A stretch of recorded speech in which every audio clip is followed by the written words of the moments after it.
Oi, eu sou a Gabi Xavier e hoje falarei mais uma vez do passado, da história de um personagem super importante no universo de Kimetsu no Yaiba ou Demon Slayer. Nesse vídeo eu não falarei de nada que está acontecendo no presente do mangá ou no futuro do que você assistiu no anime, mas aproveitarei as informações que vieram através de um flashback recente no capítulo 186.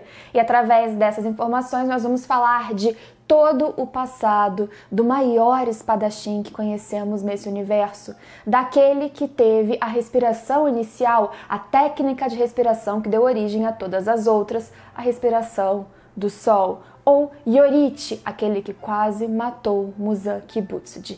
Quem ele era, qual o seu passado e por que é mais triste do que a gente imaginava.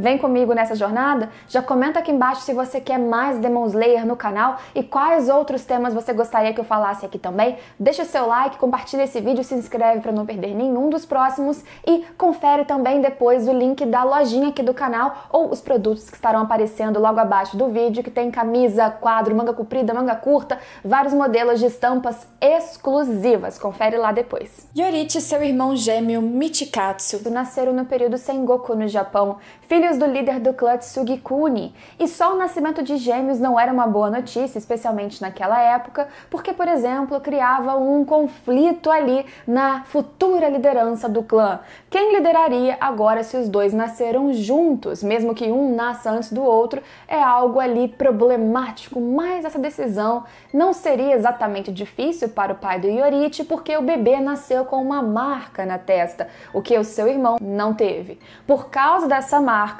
o pai do Yoriichi imediatamente ordenaria que ele fosse morto, sacrificado. Mas se não fosse o desespero, o grito, a raiva da sua mãe que não permitiria que isso acontecesse, ele teria de fato sido morto. Mas com isso, por causa da sua mãe, ele permaneceu vivo, sendo criado pelos seus pais, mas de uma forma completamente diferente do seu irmão. A roupa que eles usavam, kimono, educação, comida, onde eles dormiam, tudo era diferente. Yoriichi vivia com muito menos, de uma forma muito mais simples. Enquanto um era então treinado para ser o próximo líder, um samurai, o outro era criado simplesmente esperando que no futuro ele fosse um monge. Porque essa foi a condição para que ele sobrevivesse. Ele não lideraria a família, mas ele se tornaria um monge. Yoriichi, aos olhos de todos, sempre pareceu uma criança frágil.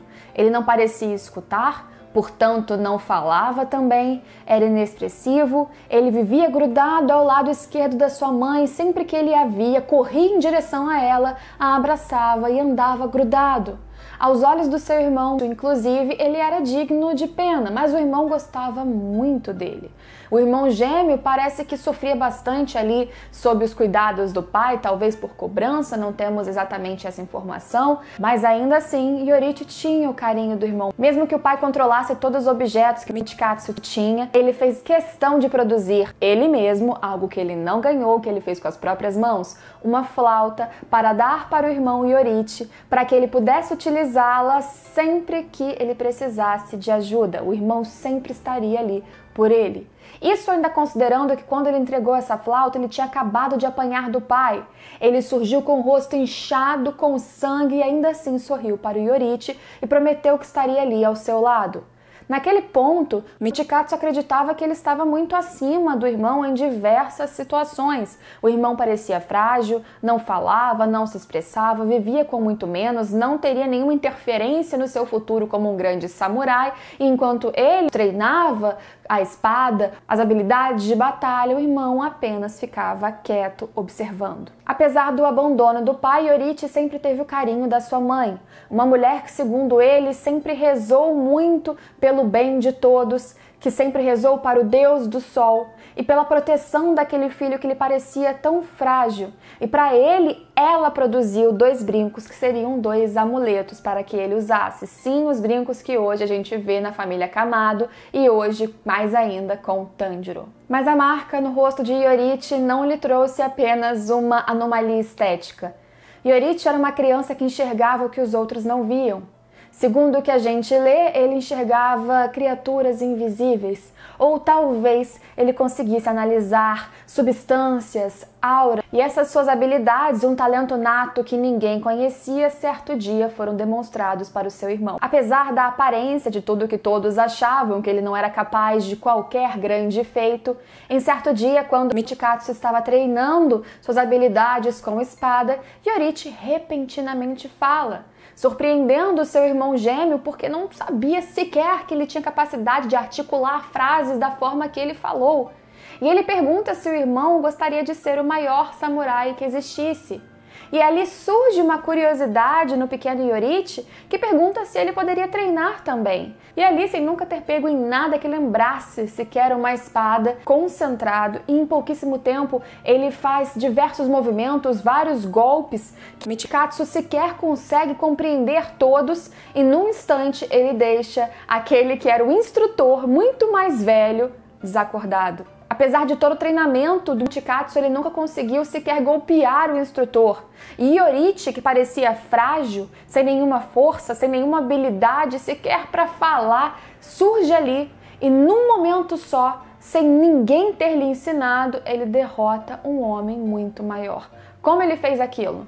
Na verdade, para Yorite não foi nada agradável golpear um humano, golpear alguém, e por isso ele sai e deixa aquilo para trás. Ele não tem qualquer vontade de ser um grande samurai como seu irmão. Mas aquilo intrigou Michikatsu, porque Michikatsu, antes disso, como eu falei, acreditava que seu irmão fosse inferior a ele, principalmente fisicamente. Como que seu irmão tinha um talento nato incrível que ninguém jamais viu? Aquele que foi tratado com desdém, colocado abaixo em condições muito piores que ele sequer foi cogitado para ser o líder da família por causa de uma marca no rosto. Ele que não era tratado nem como filho pelo pai, agora, quando o pai soube como Yorite tinha habilidades de luta impressionantes, o destino mudou. Yorite seria o líder do clã, mas para Yorite, aparentemente, nada tinha mudado.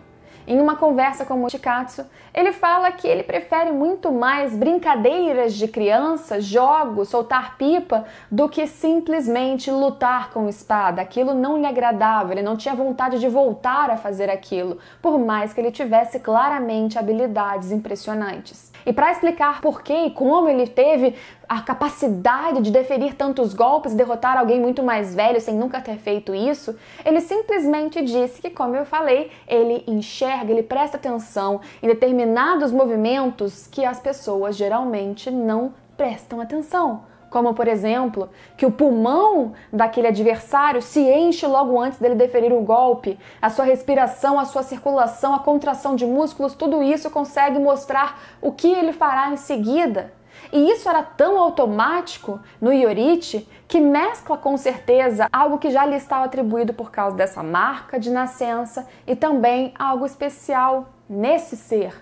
Yorite era diferenciado, Yorite era especial de uma forma que Michikatsu jamais conseguiria ser. Os quartos mudam, as posições mudam. Michikatsu passa a ter a rotina e os tratamentos que antes o seu irmão preterido tinha.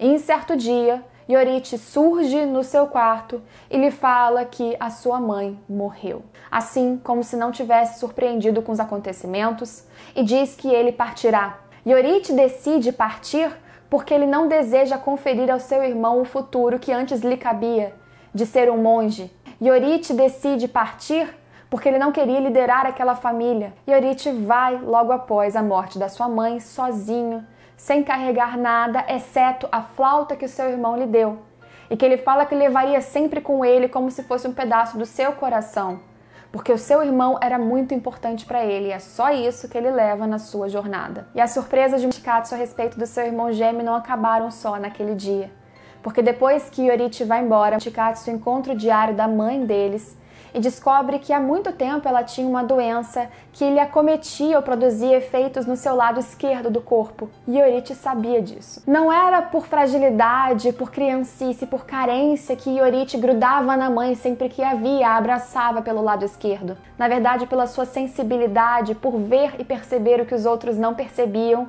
ele via na mãe que ela estava doente e a apoiava toda vez, sempre no seu lado mais frágil, sempre no seu lado acometido. Mas a jornada do Yorite dali pra frente misturaria mais descobertas, esperança, sonhos e dor. Muita dor. No seu caminho, depois de correr muito até a total exaustão do seu corpo, num campo de plantação de arroz, ele encontrou uma garotinha, sozinha, da sua idade. Uma garotinha que, triste naquela grande plantação, olhava os girinos, pegando eles para depois, segundo ela, devolvê-los. Aquela garota era órfã. Ela contou que os seus pais morreram numa epidemia, numa doença que assolou o local em que ela morava e ela não tinha mais lar. E ali, naquele momento, ela pegava os girinos e os devolvia porque ela era incapaz de separar família. É claro que ela estava ali espelhando, se colocando no lugar daqueles pequenos seres, a sua dor de estar agora desamparada no mundo. E Yorite fala que ela vá com ele, para que eles morem juntos. E junto com aquela menina que falava muito, que conversava o tempo todo, eles vão se aproximando e 10 anos depois de muito convívio, eles viram um casal e ela engravida. E um mês antes dela dar à luz ao filho deles, Yorite então parte para buscar uma parteira, para que então o bebê deles nasça com segurança. E no seu caminho ele encontra um senhor desesperado porque precisa encontrar o filho que está super ferido depois de uma batalha. E Yorite ajuda que o senhor chegue até o filho, ele faz essa boa ação, ele atrasa um pouquinho para voltar para casa. Quando ele chega já anoiteceu e quando ele entra em casa ele vê algo que ele jamais esperaria e gostaria de encontrar: a mulher e o filho, tudo que ele tinha, tudo que ele amava, todas as suas esperanças e sonhos de futuro, encharcados de sangue, mortos. Ele não sabia naquele ponto ainda, mas a sua mulher tinha sido morta por um demônio. Por 10 dias, sem sequer pensar direito, ele agarrou, segurou, abraçou o corpo da sua mulher, o que restou da sua mulher e do seu bebê. Até que um caçador chegou naquele local, na sua casa, viu aquela cena, e este homem que a gente vê pelo seu corpo, que claramente era um ancestral da família Rengoku, aquele que provavelmente seria o primeiro a ter a respiração das chamas, e esse homem diz que ele estava caçando justamente um demônio que provavelmente era quem tinha matado a família que Yorite construiu ou estava começando a construir. Yorite fala para Sumiyoshi, nessa lembrança que estamos acompanhando do Tanjiro, Sumiyoshi, antepassado da família Kamado, que conheceu Yorite, que se tornou um amigo desse grande caçador de demônios. Yorite não desejava ser caçador de demônios, como não desejou ser um grande samurai. Ele queria uma casa feliz com a sua mulher, com seu filho, deitar à noite juntos, e essa calma, essa vida de tranquilidade era só o que ele queria, e isso foi tomado dele por um ser que ele nem conhecia antes desse momento. E aí, se juntando a esse caçador da família Rengoku, provavelmente da família Rengoku, ele começa a ensinar o que ele sabia sobre a respiração. A técnica de respiração do sol foi o que ele desenvolveu, o que ele já tinha provavelmente através das suas capacidades e visões natas, coisas que seu irmão, por exemplo, não teve. Mas através dos seus ensinamentos e aperfeiçoamentos de técnicas para outras pessoas, surgiram as técnicas de respiração derivadas da sua. Técnica da chama, da água, todas que a gente comentou, inclusive, num vídeo recente aqui no canal, e também, é claro, a técnica que foi do seu irmão, que parece que também foi atacado por um demônio e, através de treinamento, desenvolveu a sua respiração da lua. Todos esses foram, então, os futuros pilares, os exterminadores de Onis, de demônios. No futuro, nós sabemos que seu irmão acabaria, então, ganhando a mesma marca que Yorite já tinha, e por motivos que a gente também já comentou aqui nesse canal, este seu irmão passaria a ser um demônio transformado, convencido e manipulado por Muzan Kibutsuji, e passaria a se chamar como demônio Kokushibo. Mas antes disso acontecer, Yorite, aquele que era um grande espadachim, como eu disse, o que treinou e deu a possibilidade dos outros desenvolverem as técnicas de respiração que possibilitaram o aumento do vigor, da força e capacidade física de humanos para derrotarem demônios, esse mesmo homem encontra frente a frente Muzan Kibutsuji, que naquele momento parecia ser aliado, inclusive, da Tamayo, demônia, que ainda não tinha recobrado os seus sensos ali de humana da sua vida passada, se arrependido, se tornado inimiga desse grande demônio. E esse encontro dos dois a gente ainda não viu no mangá, mas assim que tivermos detalhes de como aconteceu por completo, eu volto aqui e faço um outro vídeo para dizer como foi esse embate que deixou marcas e traumas para sempre no grande ou incrível ou terrível Muzan. De qualquer forma, como a gente sabe, depois desse conflito com Muzan, Yorite continuou vivo por muito tempo.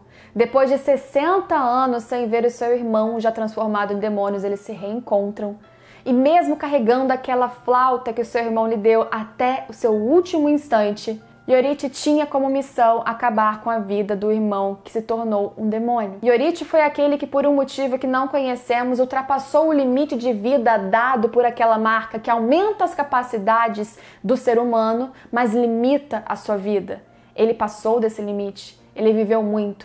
E mesmo na sua forma mais idosa, no seu último dia de vida, ele assustou Kokushibo, um demônio, imortal até que o sol ou uma lâmina o alcançasse, e quase o matou, não fosse o seu tempo de vida ter se esgotado sozinho, depois do seu último golpe que quase foi capaz de matar Kokushibo. Yorite, um espadachim incrível, que nunca desejou ser um espadachim, nem um exterminador de demônios, que só queria uma vida de amor, afeto, junto da sua família. Depois de uma infância em que ele foi renegado pelo pai durante muito tempo, em que ele se apoiou principalmente no irmão que depois se transformou no inimigo e numa mãe que morreu cedo demais. Essa foi a história daquele que teve a respiração do sol e daquele que provavelmente esconde em memórias que veremos ainda nesse mangá o segredo para derrotar finalmente Muzan.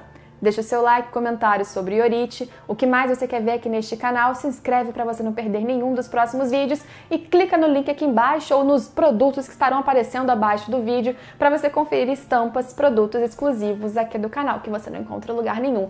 E deixe sugestões de novas estampas para novas coleções que a gente pode lançar no futuro, beleza? A gente se vê em todos os próximos vídeos.